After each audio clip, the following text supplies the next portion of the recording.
So, to continue, bugara. Una, gid, pag-click ko gid sang record, class nagturaok ang manok. Mugina pirmi ang background nga sound. So, sorry sa mo sinanon, tagid na maimbitar. So, continue ta. So, 4 is define the operations to be audited. So, the audit team reviews all documents related to the operation to be audited. So, gina-review ini sang auditor. So, ng procedure manuals, instructions concerning the operations that will be audited, regulations, legislations, policies, and guidelines adopted by the government department, process flowcharts. So this is very important nga makita sa auditor ang process flowcharts ng sina nga department para makita ya or matarget ya diin siya ayon ma-focus sa iyang audit. So, muna, ang importance niya dapat makita yung process flow chart. Kag maintindihan niya kung ano ang workflow sa sina nga department. Next is forms used and the instructions on how to fill them out, performance indicators, the government department strategic plans and operational goals, reports on plans and priorities, previous audit reports prepared by other auditors. So, diri si previous audit reports nga himo ni previous auditor is also important man nga makita sang present auditor kay dra mo man makita paano gin-audit ni past auditor ang ina nga department. So dira ka man makabase sa imong obra, pwede ka kadugang, pwede ka kabuhin, depende kung ang risk ng sina nga department is low. So, hindi, kung magnubo ang iya risk, kung nubo ang risk ng sina nga department, meaning, ang iya nga controls are good. No? Pero kung taas iya risk, so meaning, there's something, hindi man gid something wrong gid dayon. Pero, once taas ang risk, meaning, expose siya sa, muna, hindi maglayo nga may may mga damo na lapses nga department. So, muna sa, kita mo na da siya report, yung iyang ginubra, ni past auditor, da mo makita. So, and annual periodic performance report. Next is you determine the audit scope. So, what is your audit scope? So, at this stage, the following questions should be answered. For one, which departments are involved in the operation to be audited? Muna sa, ano nga department? Then, who are responsible for implementing the procedures and operations to be audited? No? Then, what powers does the auditor have? How accessible is the information? So, may powers ka sa auditor. Kung ma-audit ka, you have to access the information from that certain department that you are going to audit. Then, are there temporal or spatial determinants to implement the operations? Muna siya ang in order for us to determine the audit scope. So, number 6, next step is prepare audit checklist, which is your assignment. So, yung pa-assignment ko na sa inyo para makita nyo kung ano itsura sa audit checklist kay mag-auditor ka mo sa dason, makatapos ka mo, mag-accountants ka mo, so, pidi nagig ka mo naka-audit, no? Nang ba ko sa inyo, si auditor, ano ni siya, ano man, flexible. Basta mo na, yung makita nyo, para hindi man kamo bala ibot man kung anong itsura sina, no, sa audit checklist. So, the auditor should prepare the audit checklist based on the documents he has reviewed which are relevant to the scope of work specified. The checklist is a set of items that should be checked for conformity to the procedures and criteria set forth in the documents. So the auditor uses this checklist during the audit process. So, mangita ko din nga ako ng audit checklist class. Dali lang. Kita ko sa inyo. Wala ko kablo kung nakakita ni screen ko or nag-stay lang sa Japan sa module, pero may nakita, Aribiho. Okay, open ka na. Naka-WPS, wala siyang ga-Word. Sige lang, okay lang.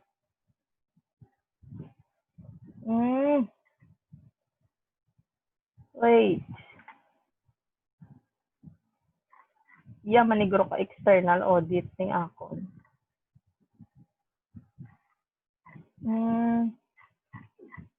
Magid ito sa iban. Sorry, class ha, kay Arabiho. I-word ta lang niyo. Hala. Nangita man to sa ako audit checklist para ma-share ko man sa inyo. Pero kung muna ninyo assignment, sorry, gid ako na.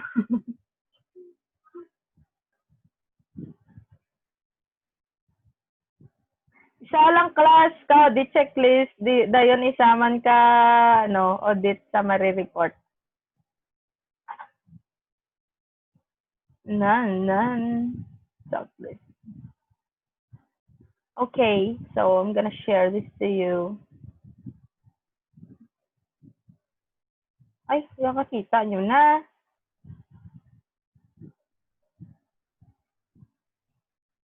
Dali lang, Ario. So, nakita nyo na class. Dali lang, check ko ha.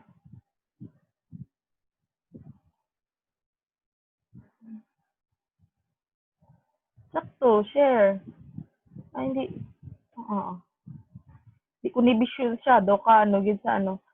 Pero kung kakakita nyo class, review ko na lang ha. Dali, audit checklist. Diin ang ako nga. Okay. Ready siya ho. Okay, sige. Sure na ni. Tama ni, audit checklist. Example lang ni ha, no? So you have here the serial number, tapos checkpoints, observation, recommendation, action taken. So muna example, nag-audit ka mo sa store department. So muna mo mga questions. No? Yung mga audit checklist. So is the control, example lang ha, is the control copy of store department SOPs available? So check mo na, i-audit mo. So kung gaano ka na ha, ga-audit ka na, pero pa lang tayo sa preparation of audit checklist. No, kay pinakilala mo na to ang department, ginkilala mo na to, ginassess mo na to. Kapag kilala mo, doon mo na siyang mga questions na pwede mo mahaboy sa iya once mag-audit ka na. No? So, is the control company of department's SOP is available? Mag-audit ka na, observe mo. If may ara, then you check. Kung wala, mag-observe ka, wala sila, may ginhatag, amo pa lang paghatag nila, ginukay pa nila sa ila files, mo na reservation with recommendation mo, ano yung mo pwede ma-recommend, tamo sina, diri na ni masulod si decision making mo, muto sa quality sa operational auditors, then action taken by sino ang nag-act, no? So, is the person having knowledge of current GMP requirements? So, muna, inquire mo sila, muna sa class, ang itsura, ang audit, checklist, amo na imo nga guide how you will conduct your audit. So, balik ta sa aton nga module. So, klaro na to class. So, new share ta. Okay. Kita gid gali. Okay. Ari. Okay, so amo na to ha ang ang preparation sa audit checklist kaga mo na inyo ang assignment. Kuha mo na to inyo assignment class Mariusta. Kita lang kamulay. Damo man to sa. So it should be noted that the check should be encoded by serial numbers. Okay, dapat. Identify the source and code of the document on which the inquiry is being made. Collect the information and objective evidence required. Muna, preparation of audit checklist. Then, inform employees to be audited. Muna, hambak sa inyo, you must inform the employees ng i-audit nyo. Hindi ka lang nagkanto ka lang to dayon, balon mo lang, ma'am, audit ko. So, ano man na siya, it's not proper. Wala ka naga-follow sa due process. Ako sa tax, there is a due process. So the department management informs the employees involved in the procedure implementation of the date of process. So, gindiscuss niya naman to sa management or sa manager, sa department nga i-audit nyo nga, ma'am, sir, yung audit kami, yung to, di ba? Ano to, istoryahan yung kamo sa preliminary. So, si management man, dapat may responsibility man siya nga inform ang iya employees under sa iya nga i-audit sila para makapreparar man sila sang ilang mga ulubrahon nga balang kung mag-audit ka na, hindi man bala magtara-tara, ma'am, dali lang gid ma'am i-organize ko lang danay akong files para hindi ka ewan. So you're wasting your time kay samtang ginakayo yan adang iya nga mga files dira nga i-audit mo, ikaw gahulat ka da. So maprolong ang inyo nga time sa audit nga knowing nga ang audit daan is di na siya inang siya bala routine nga ginaobra. So may time frame man na si audit kiti you have to make a report man nga within which nga gamiton ni nasang top management for their decision making para sa betterment sang company. So muna sa class nga dapat kabalo gina ang mga employees pabalon gina sila nga i-audit sila, no? So employees should be given an appropriate amount of time prior to auditing in order to prepare the records and files required. So muna siya ang reason nga kinanglan sila i-inform, no? Unless lang kung muna surprise audit, so usually external ginahimo na si surprise audit kay na siya ka fraud audit, forensic audit na sa class nga tibuton mo lang si employee audit mo sa so sa preparar wala yan natabunan to ang kwartang higin ko ayas o mo na sa class ang purpose dila kis aga surprise audit ka. So especially kung cash kay very na sa init sa mata sang tao, init sa mata sang empleyado. So next, implement auditing. So muna to pag-inform, so you're ready to audit. Doon mo na pag pag perform nyo na sang audit proper. So this is usually the most time-consuming step in the audit, and it is important for all information to be carefully recorded and documented in order to be able to refer it to it after the physical audit has taken place. So if the audit application step is done effectively, the reporting and follow-up step is much easier to perform. So in here, it is divided into two parts. First is monitor the work. The auditor monitors the performance of staff and evaluates the extent to which they conform to the sequence of operations and how they deal with customers. So na-monitor mo ang performance ng employees na gina-audit mo. So, gina-observe mo siya.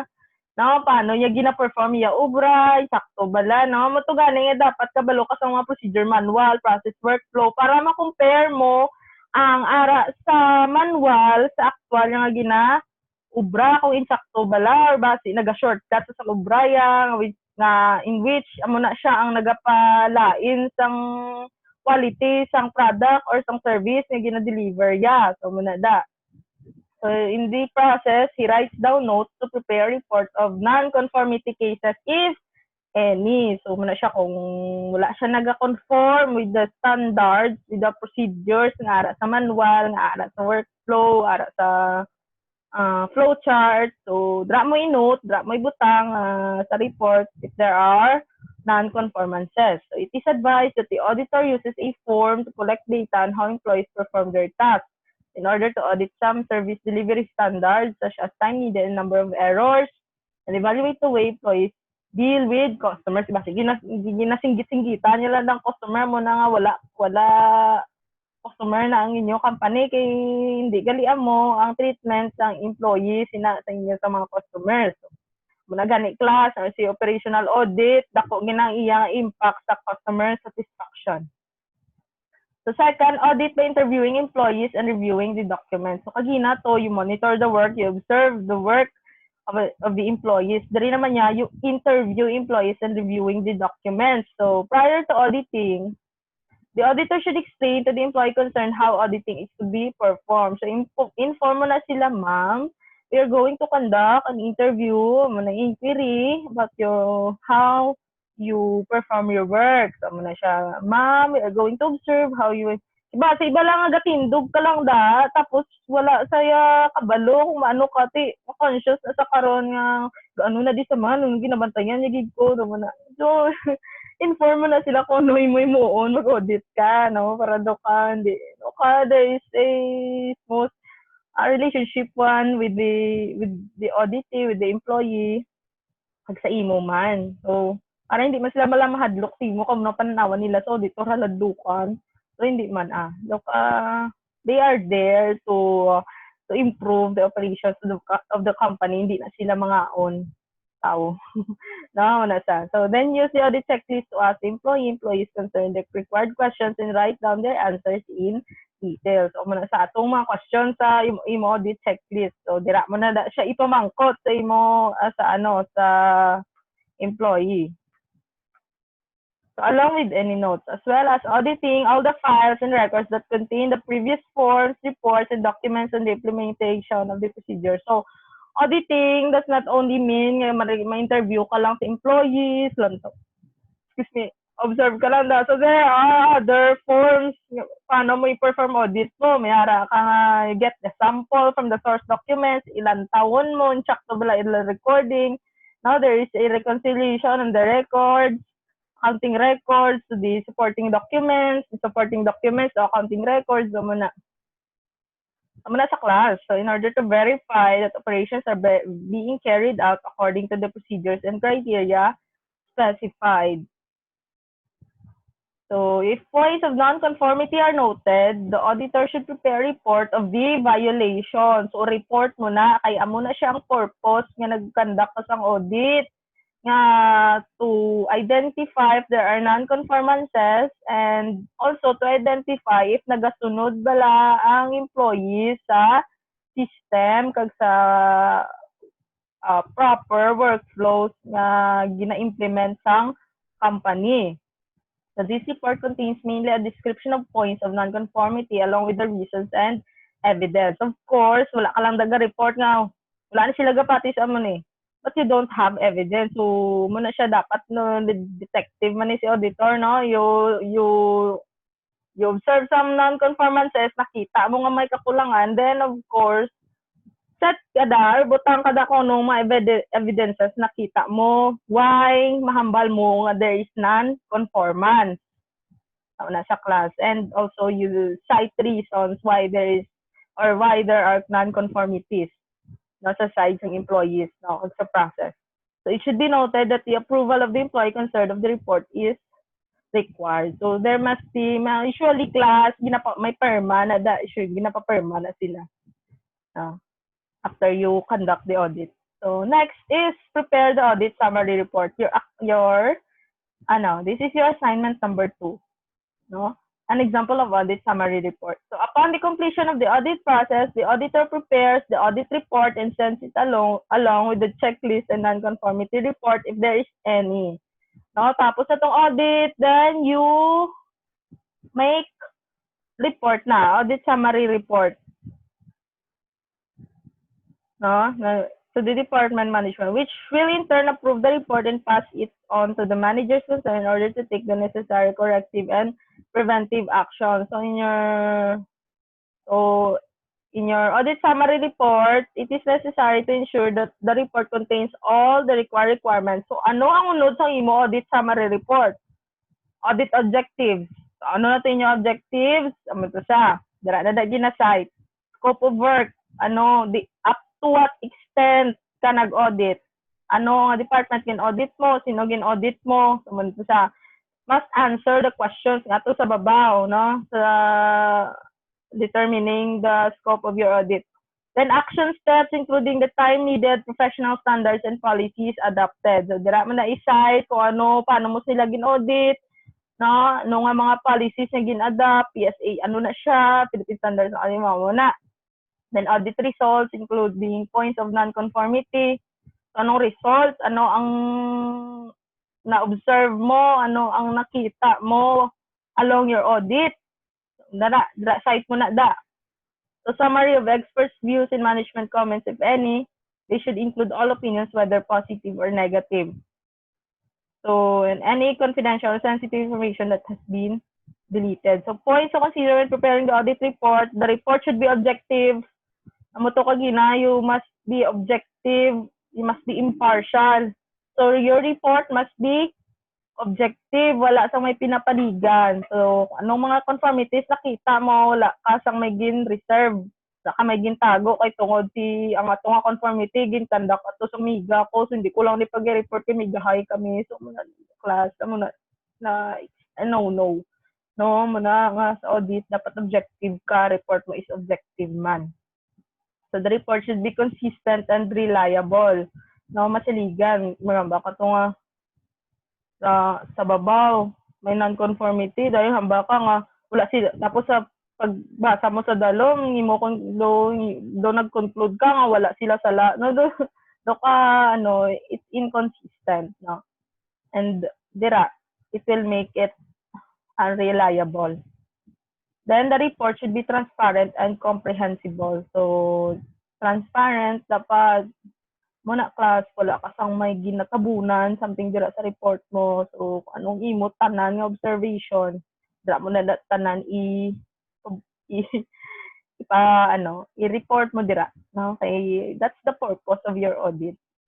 The goal or objective ng audit is not to to buyagyag sang sala sang company, hindi na ya class. Ang purpose ng audit is to improve the company, no? So, to improve the company, hindi ta na malikawan nga long sa aton audit may makita ta mga non-conformances, mga lapses ng company.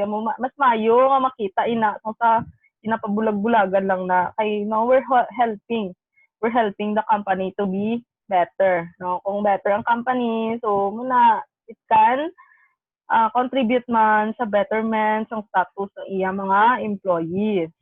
So, after that, you issue audit report, i-address man na sa managers, no? Sir, this is what we have observed. This is the result of our audit.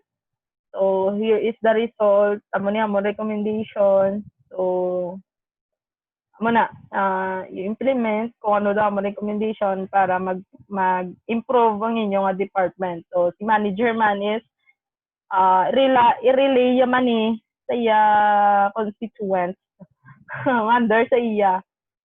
Maning ninyo mo on, ma'am, sir, ni ang nakita sa mga auditors ta. Pwede masunod tani na sa external audit ang tawag sinisdo management letter. Dira makita nga, sir, muni nga report siya nga dira makita nga diin anong mga kakulangan ni client during the audit kag kung ano imo nga ma-recommend para maisaktoy na. So, na to. So, next is follow-up. So, within a reasonable time period after implementing corrective and preventive actions, the audit process should be repeated to ensure that it achieves its objective and that implementation conforms to the procedures and criteria specified. So, follow-up. So, next yung audit, i-check mo if ang mga nakita mo nga non-conformances ng previous mga audit, check mo if this time na-address na nila, wala na to, doon na na-correct na. So there are corrective actions taken na on the part of the department, on the part of the employees nga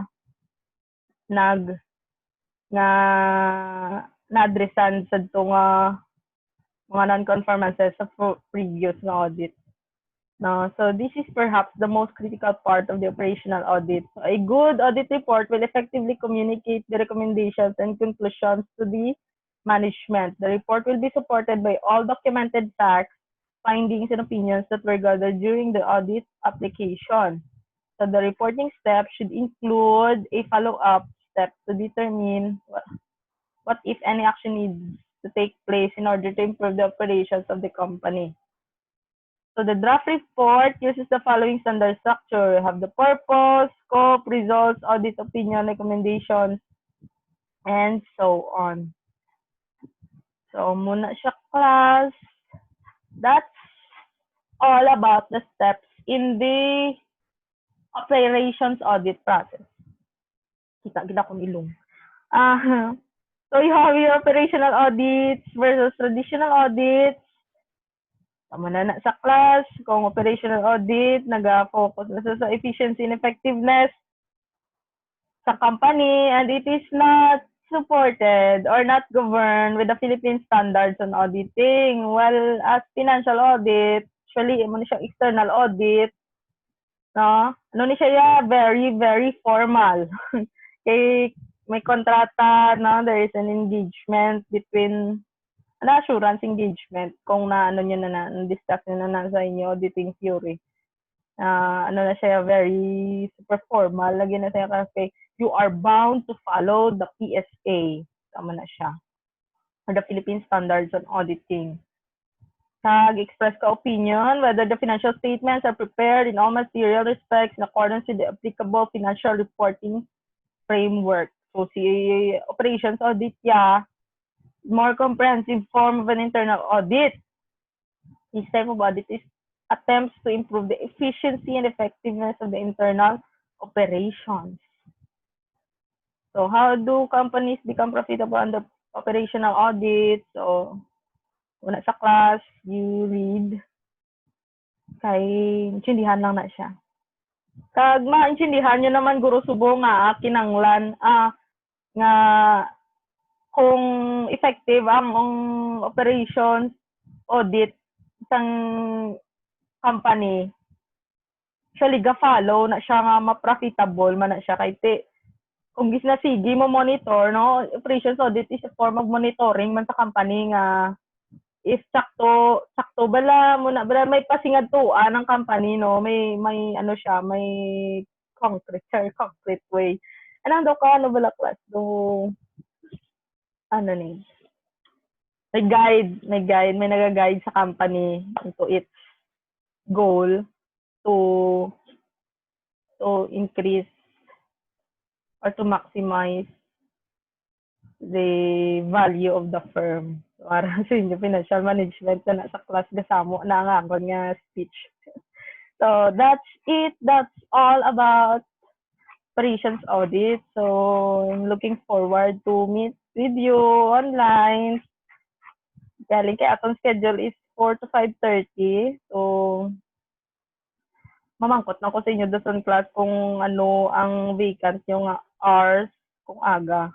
So, pwede ko ka online man sa inyo, ka-discuss man sa inyo, makilala ko man ka makita ka man ka mo nagagiho sa tubangan ko, hindi lang kaya akong tsura kakita ko. Anyway, so this ends our prelim.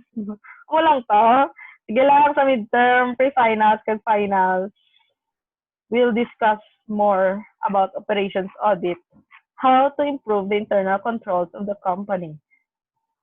So anyway, class. So thank you very much. Have a nice day ahead. God bless you all. And moto nyo, assignment. Di na ako maghatag quiz.